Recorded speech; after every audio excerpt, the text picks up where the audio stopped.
તો જય માતાજી મિત્રો, અમારા સોશિયલ મીડિયાની ચાલી રહેલી મેટરનું આજે બધું પૂરેપૂરું સમાધાન થઈ ગયું છે. બરાબર, કોઈ પણ મિત્રને દિલ ઉપર લેવું નહીં અને જે બધું વાદ વિવાદ બધું ભૂલી જતું. અને બે શબ્દ એસએમ કે છે.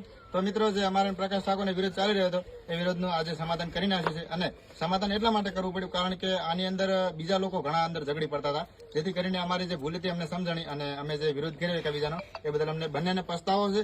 અને બીજું ખાસ વાત કે કોઈએ હવે પ્રકાશભાઈનો વિરોધ ના કરો કે ના પ્રકાશભાઈના કોઈ સંબંધી મારો વિરોધ કરતા, કારણ કે અમે બંને એકબીજા ઉપર બોલ્યા છે.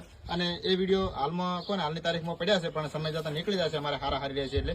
અને બીજું કે જે આ વિડીયો અમે બનાવ્યો દરેક વ્યક્તિ સુધી પહોંચે કે ના અમારે સમાધાન થઈ ગયું છે, એટલા માટે અમે વિડીયો બનાવ્યો. કોઈ લાઇક કે વ્યૂ લેવા માટે નથી બનાવ્યો, કારણ કે ઓલરેડી અમારે બંનેને એકબીજાને વ્યૂ તો આવે જ છે, પણ જે આ લોકોને બધાને ખબર પડે કે અમારે સમાધાન થઈ ગયું છે. તો આજથી હું ને પ્રકાશ, હું ગમે તે કરું, પ્રકાશ મારા ઝઘડામાં નહીં પડે, પ્રકાશ ગમે તે કરે, પ્રકાશના ઝઘડામાં હું નહીં પડું. અને જે સમાધાન કર્યું એમાં પ્રકાશ પણ એગ્રી છે અને હું પણ એગ્રી છું. કોઈ જબરદસ્તી નથી કે નથી કોઈનો હાથ. આમાં અમારા હાથ હોય તો ખાસ શૈલાજી હિંબોડી બરાબર એમણે સમાધાન કરાવ્યું છે, તો એમનો પણ ખૂબ ખૂબ આભાર.